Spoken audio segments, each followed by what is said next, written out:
Well, it was a shorter night than many expected. Big, sometimes huge pluralities in the Republican strongholds of Ocean, Monmouth, Morris, Warren, and Sussex counties more than offset Governor Corzine's margins in the Democratic strongholds of Essex and Hudson counties. Christie narrowly won the state's most populous county of Bergen, a linchpin in elections past.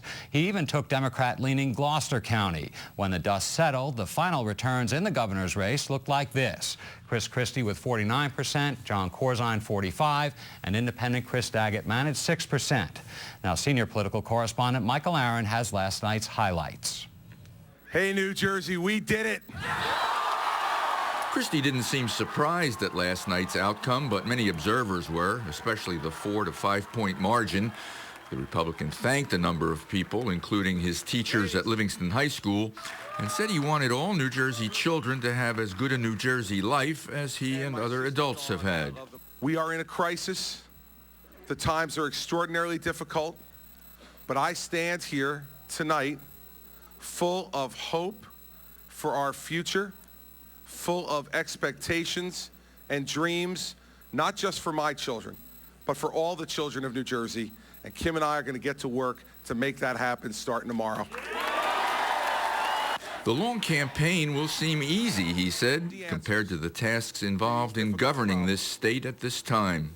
But you know, on the campaign trail, what Kim and I really learned was that the suffocating taxes and a government that was out of control has rendered Trenton completely out of touch. Tomorrow, starting tomorrow, we are going to pick Trenton up and we are going to turn it upside down. It has been an incredible, incredible journey together, and I am grateful to all New Jerseyans that have made it. In East Brunswick, John Corzine was composed and accepting of his fate as a one-term governor. This is a moment where there is some little sadness, I must say. But I must tell you, I have never been more honored than I have been to have a chance to serve as a United States Senator from this great state for this great people that live in this community called New Jersey.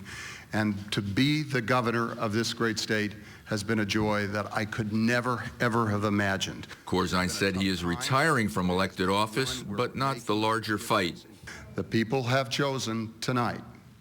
That does not mean that the people in this room, the Democrats in this room, the Democrats across this state or across this country don't have an agenda to carry forward. And in Basking Ridge, Chris Daggett meandered through a speech largely about his family in the wake of his disappointing result after such a promising month of October. You knew this would be an uphill battle for an independent to run, especially with the lack of money and, in your case, the lack of name recognition. What would you do differently next time? I go make a bunch of money on Wall Street and then see if I could spend it on a campaign.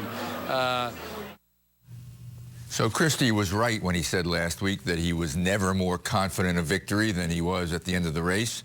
The polls that showed it a toss-up were a little off. Interestingly, the poll that seemed to get it closest was one we don't hear much of, Public Policy Polling, a Democratic firm based in North Carolina. And Jim, on Monday, they had the race at Christie by 6. And Michael, we guess that's why the candidates always say Election Day is the only poll that matters, right? That's what they always say. Thank you.